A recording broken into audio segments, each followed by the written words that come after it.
Ayos tayo ng skid. Guys.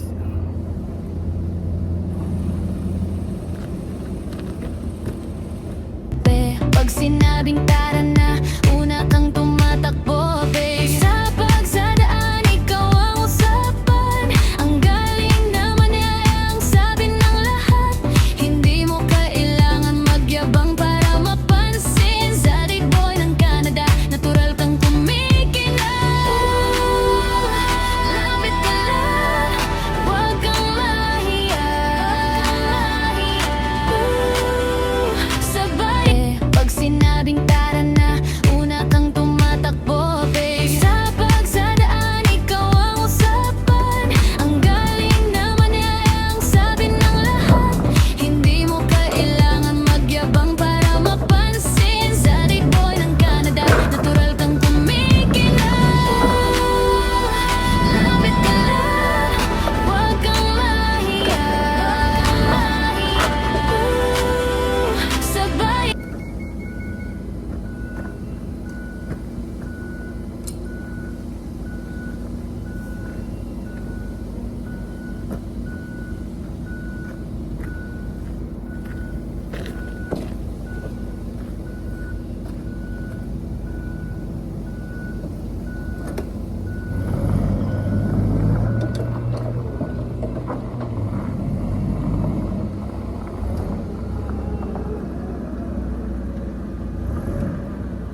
Okay guys, nalinis na natin yung skid.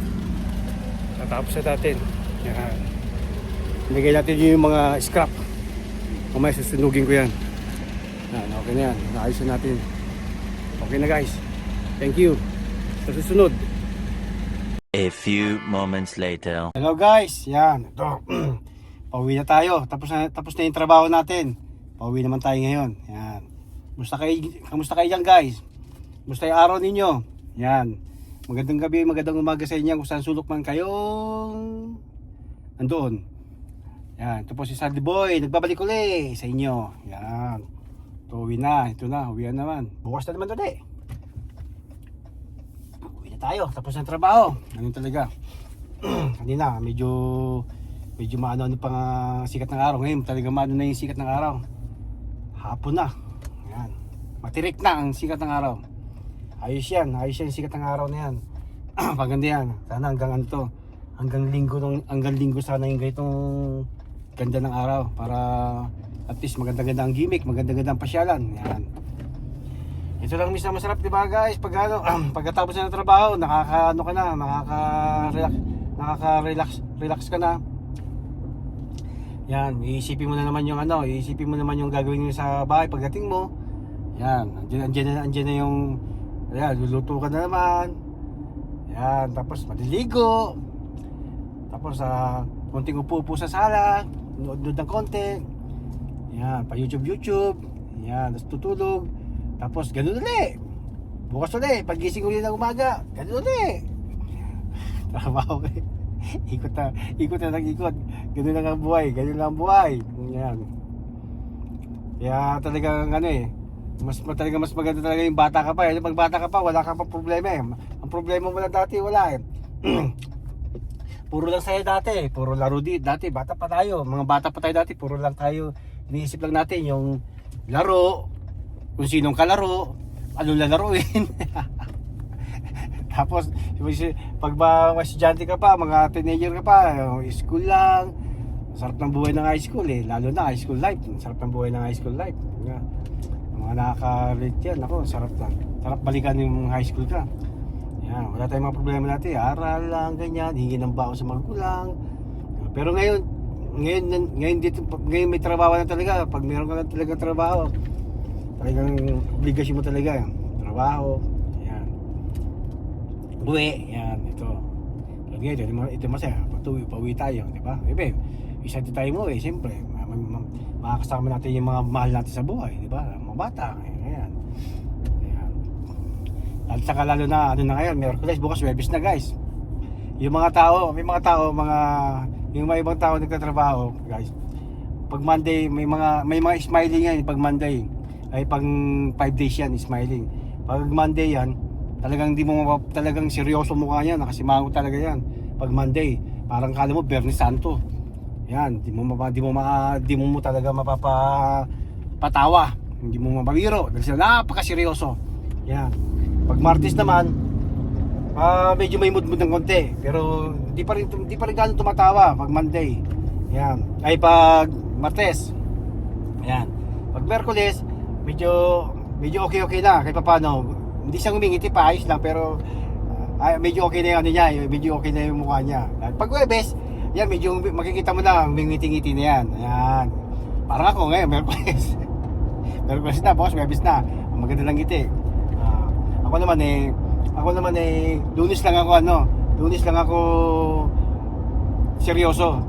Yan. Pag Monday kasi, alam niyo guys, pag Monday, diba? Kahit naman sino, diba? Pag Monday, parang napakabigat ang katawan mo pag Monday. Trabaho ka kasi galing ka sa pahinga. Parang napakabigat mo, ang tamad mo magtrabaho pag Monday. Yan. Kasi aminin ko pag Monday, parang mukha ko parang talagang seryoso, talagang santo. Hindi mo ko mabibiro yan. Yan, busit ako yan, ganyan. Pero pagdating ng mga ganito Miyerkules na, yan, okay na. Medyo gumaganda-ganda na mood natin yan. Medyo moody gumaganda. Hanggang bukas, Huwebes. Lalo na Biyernes, guys. Pag Biyernes, kahit sino tao, kahit sino mga nagtatrabaho, gusto favorite talaga Friday. Laging Friday talaga ang pinakamasaya araw. Lalo na pag uwi na Friday. Kaya ako bisan Friday pa lang, umaga pa lang, nag-iisip na ako kung anong gimmick eh. Nag-iisip na ako kung anong magiging gimmick ng weekend, yung mga ganyan. Kasi siyempre, ayaw mo sayangin, lalo na summer dito sa Canada. Siyempre, ayaw mo sayangin yan, ayaw mo sayangin yung mga panahon. Kaya minsan, pag may overtime, hindi ako mag-overtime. Gigimik ako, kasi bihira na naman yun, di ba guys? Pag summer, talagang wag mo sa palagpasin. Saka ka na bumawi pag winter. Yan, kahit mag-araw-araw pa kayo mag-overtime, no problem. Winter, wala namang mapupuntahan eh. Di overtime mo, yan. Pero pag ito summer, talagang, lalo na pag ganyan sikat ng araw, ang ganda. Nako! Ang sarap pag-isip kung anong pupuntahan mo, saan ka pupunta. Pero talagang number 1 lang ang punta niyan, camping. Yan ang pinaka number 1. Camping. Yan, kung wala naman mag-iimbita sa'yo, mga may birthday, yan. O kaya mga tropa mo, mag-iiya sa'yo, yan. Pero mostly kami ng pamilya ko, ano lang eh. Talagang camping talaga kami. Kasi doon ka talaga, talagang marirelax ka talaga. Lalo na pag yung camping site eh, pinunta mo yung maganda, talagang marirelax ka, talagang ma-relax ka, yung isip mo dyan sa yung body mo. Kahit na minsan galing ka sa trabaho, pagod, diretso ka na, ayos lang, walang problema. Diyan, di ka ba, kahit napuyat ka dyan, kahit di ka na matulog dyan, walang problema. Kahit di ka nakakaramdaman ng pagod dyan, puro saya ang nakaramdaman mo. Yan, kaya dito guys, mga mahilig sa mga camping dito, hindi na pinapalagpas yan. Yung iba dyan, linggo-linggo, nagka-camping. Yan. Kasi masaya naman talaga.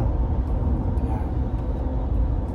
Enjoy ka naman talaga pagdating sa camping. Yan. Lalo na kung magkakasama kayo lagi ng mga kadikit mo na kaibigan, okay, talagang tropa kayo.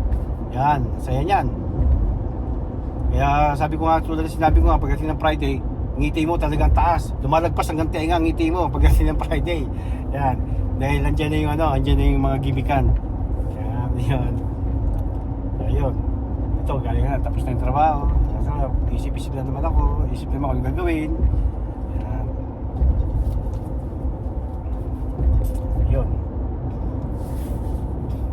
Ano pa ba ang masasabi natin? Ganyan lang ang buhay dito. So, sinabi ko sa inyo, ganito lang ang buhay nandito sa Canada. Trabaho, uwi, bahay. Yan. Tapos bukas ulit, trabaho ulit bukas. Yan. Sana maganda panahon tong weekend para makagala-gala. Yan. Pero pag maganda panahon yan guys, baka meron talaga tayong papasyalan dyan na naka-vlogger natin na sa campsite niya na papasyalan natin siya. Yan.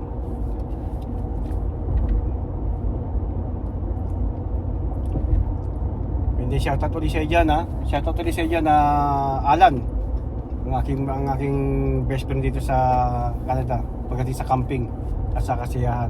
Yan. Minsan lang kami magtugma yan. Minsan busy rin niya trabaho. Minsan may part-time kasi yan. Minsan pag walang part-time yan, nagkakatugma kami. Yan. Kaya grabe pag nagsama kami, pag nag-meet kami, nagsama kami sa camping, sa camping, talaga todo bigay. Yan. Ayaw namin palagpasin yung isa't isa. Yan.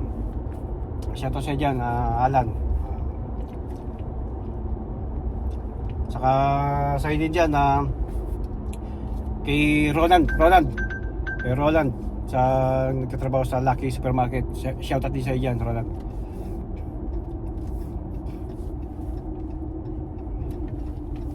Yan.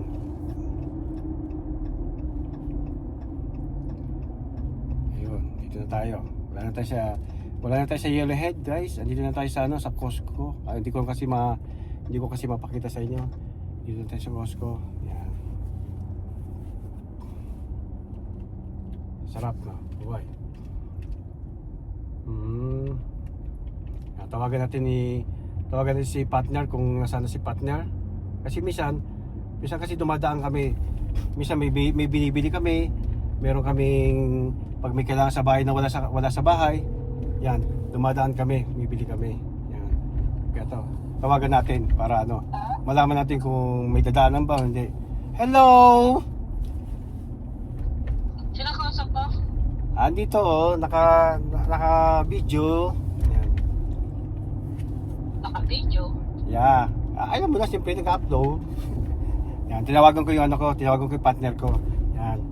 Kasi minsan hindi namin alam na minsan hindi ko alam na may bibiling kami, may kulang sa bahay, kunyari kung anong magkulang, saging o prutas o pag-ulam minsan. Yan, tinatawagan ko siya para kung sakaling magkikita kami sa isang lugar. Kung sa Walmart kami pupunta o sa Superstore, yan, magkikita kami doon. Yan. Kamusta araw mo? Ayos lang. Ayos lang. Nasaan ka na? Malapit na akong sa bahay. Malapit ka na sa bahay? O ako, okay, dito na ako. Lagpas na ako ng Costco. Yan. Malapit na ako dito sa 149. Yan. Ayun. Ay, Wala ba tayo? malapit na akong sa bahay. Wala pa tayong bibiliin? Wala, no? Wala naman. Wala naman? O, sige. Okay. Wala naman. O, sige, diretso na. Paano lang ako, magpapagas lang ako, tapos uwi na rin. Ayan, guys. Dito natin magtatapos yung ating video. Yan. Ay magpapagas tayo. Siyempre alam niyo pag nasa gas, di ba? Kailangan natin i-stop yung cellphone kasi gas yan. So sa ulitin ulit. Sa susunod ulit na vlog ko. Yan. Huwag niyo kalimutan, guys, subscribe yung pangalan ko si Saldi Boy ng Canada and like and share. Okay? Maraming salamat and God bless.